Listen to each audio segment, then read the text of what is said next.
Hello, so thank you for joining us if you are watching this live. Myself and Panos have put this lesson together as a guide to help you in preparation for leading people and how this is actually then linked into managing people. So with this in mind, this session isn't going to be a session on actually teaching and learning.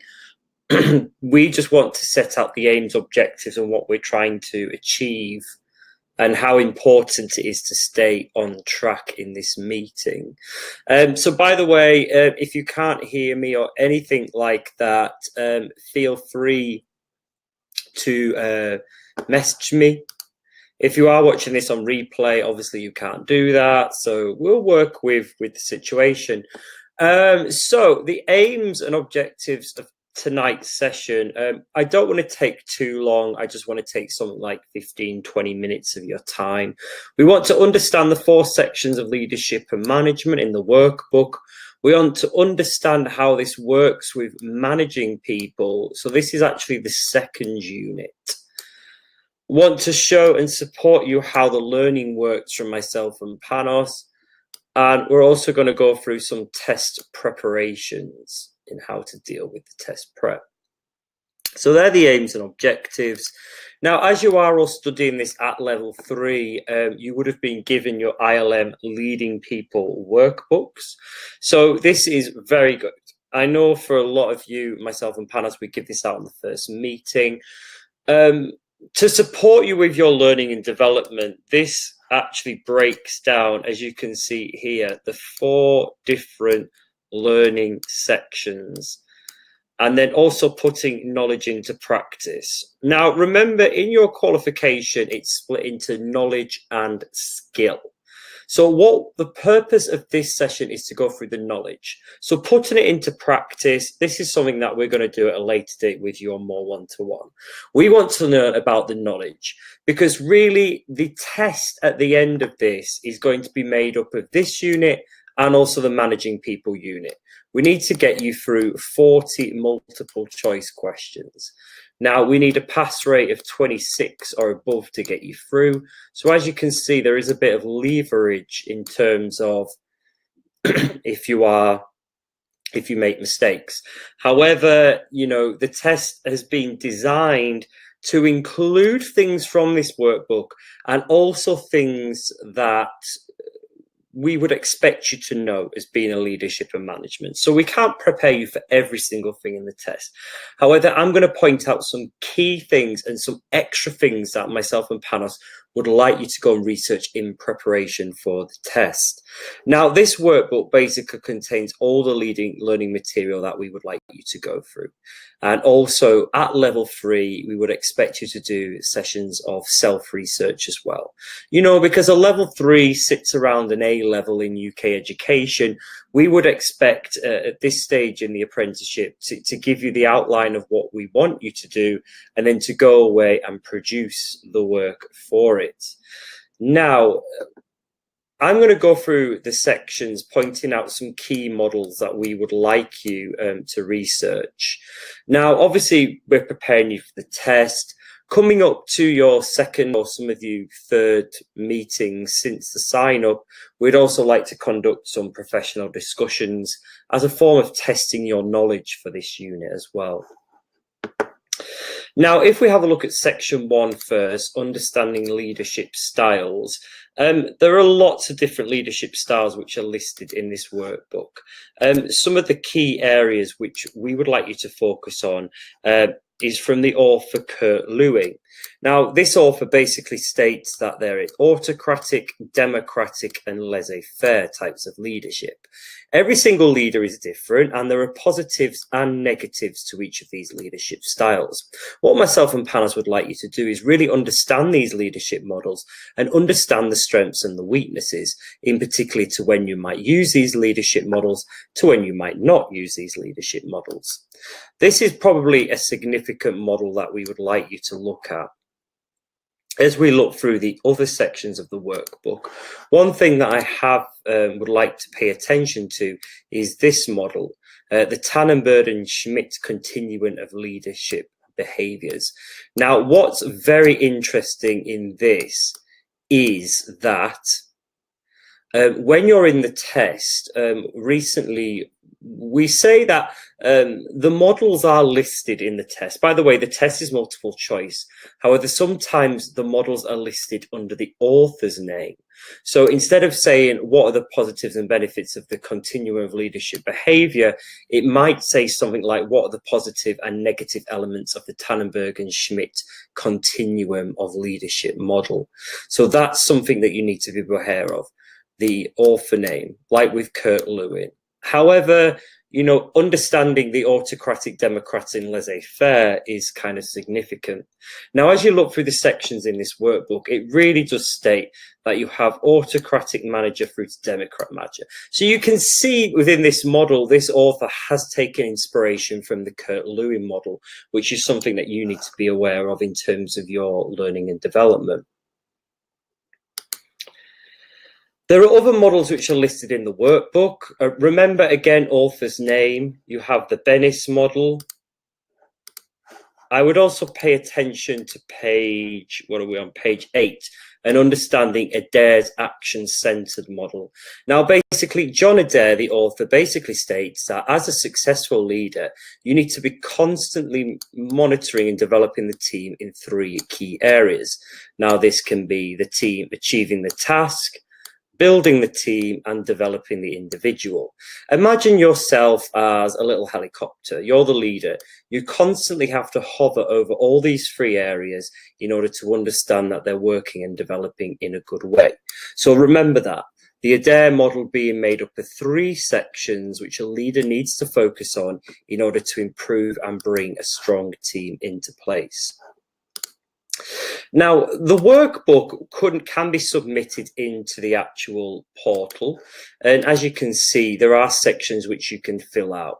Mainly, tell me about the Kurt Lewin model. Remember, that was the autocratic, the Tannenberg and Schmidt model, the Bennis model, the Adair model, Hirschi, Blanchard and Fielder.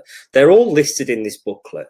And really, these authors' weighing of the test takes up quite a big percentage. So we would strongly advise you to look at these models of leadership and understand them in preparation for the test.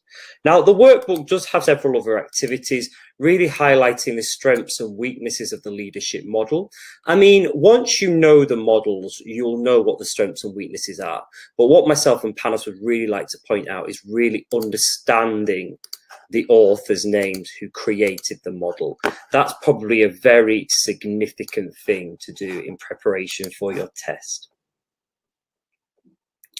As we're moving to section 2, it talks a lot about coaching in the workplace. Now, in terms of bringing this knowledge into the workplace, this is something me and Panos are going to talk to you more about on a one-to-one basis. However, please just bear this in mind, because the NHS is quite keen on coaching, mentoring and sustaining individual personal development.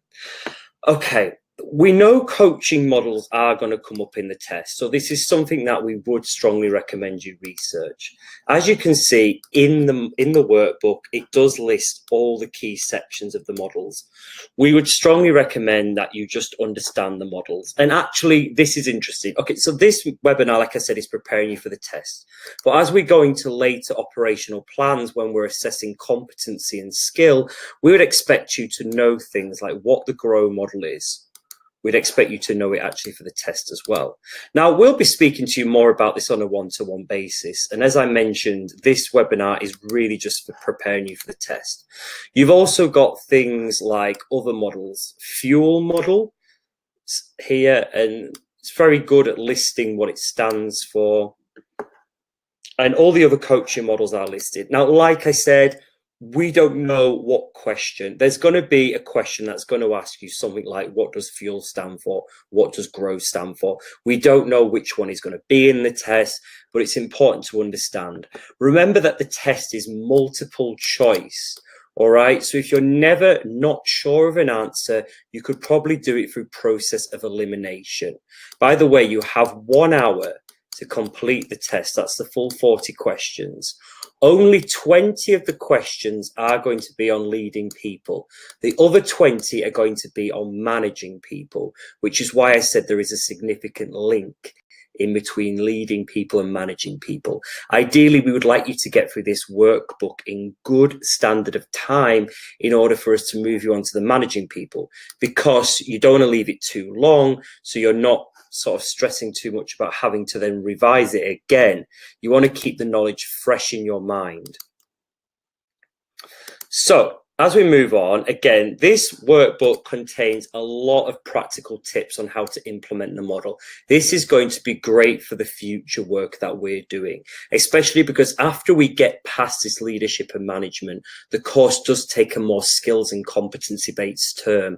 However, really for the purpose of this test, we're not going to create a coaching plan. We want you to develop a coaching plan later on. But for the test, we want you to just understand the models. So really, when you're using this workbook, use it for the demonstration of the knowledge-based tests first. Okay. Now, section 3 is the importance of organizational culture. Culture in your organization, in your surgery, is really about the way things are done, how the management works, how everything is developed. Some of the key elements that you need to be aware of include different cultures. Please, please, please take some time out to read about this guy, Charles Handy. He created a model called Gods of Culture. And within this model, it basically stated that each culture is split into power, role, task, and person. This is extremely important to prepare for the test. So please, please, please self-research Charles Handy, Gods of Management. The workbook here tells you everything you need to know and breaks down it section by section. What is a power culture? What is a role culture? And as you move on to the next page, what is a task culture and what is a person culture? These are really significantly important things for the test, okay? So make sure you are going through them. You'll also need to understand for the test the impacts of organizational culture. And we would like you to make note of things like understanding the internal and external factors that are going to impact your organizational culture. Now, there is quite a lot of reading material. I would say understanding the Charles Handy model and the internal external factors are going to be key. However, please make sure you read through the rest of the booklet. Now, section 4 is an interesting one because it talks about equality, diversity and inclusion in the workplace. Now, we understand that in the NHS, you already have very strong equality, diversity and inclusion training. In fact, you have to do this on a regular basis. So we're not going to focus too much on it. However, it will appear in your test. All the knowledge, again, that you need for the test is in this workbook. However, we strongly recommend that you understand what the equality and diversity law is. We'd also strongly recommend that you understand what the 9 protected characteristics of the Equality Act is. Also understanding what the implications are in an organisation if they fail to meet equality and diversity. For example, if an employer takes them to a tribunal. And understanding how they can bring in strong inclusion into the workplace.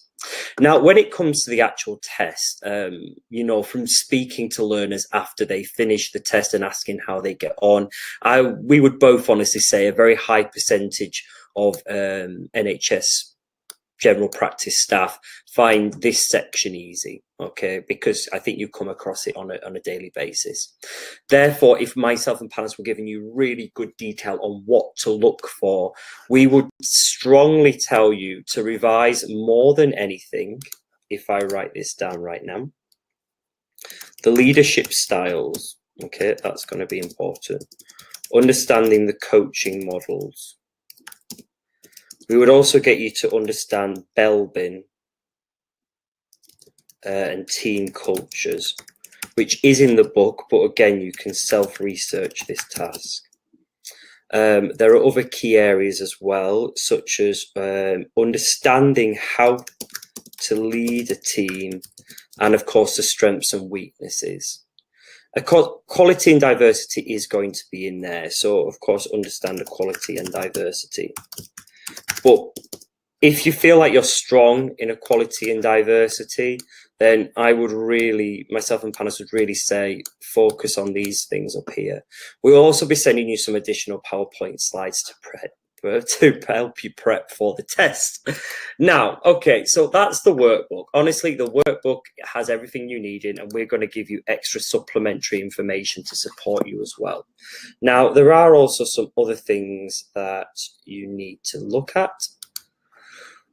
If you haven't already received one, mainly because we don't usually give this out until you've done the managing people unit as well. This is a mock test. This is actually what the test will look like. You'll be actually doing the test in the workplace, okay? So there's no going to college. We will come to you and do the test on a laptop. So when we do come to book your test date, we need a private room to sit in exam conditions. Now, remember what I said, the reason why we're talking about the test now is because this is leading and managing people. So we would like you to get through the leading people and to submit your leading workbooks as soon as possible, because we don't want to hang on. We need to move you on to managing people, which, by the way, managing people is a lot more practical orientated. But as you can see in the test, it is multiple choice. And it does clearly state things like select one option, okay? So if you don't know the answer, it's process of elimination. You can also flag a question if you're stuck on it, move on to the next one and come back. Now, we'll give you this mock test in advance, okay? So you have time to prepare for it. But as I said, there's 40 questions in the mock test. 20 are on the leading people unit that you're currently working towards. Another 20 are based on the managing people unit. We need around 26 out of 40, which, if you don't quote me, it's about 65% pass rate to make sure you get through the test.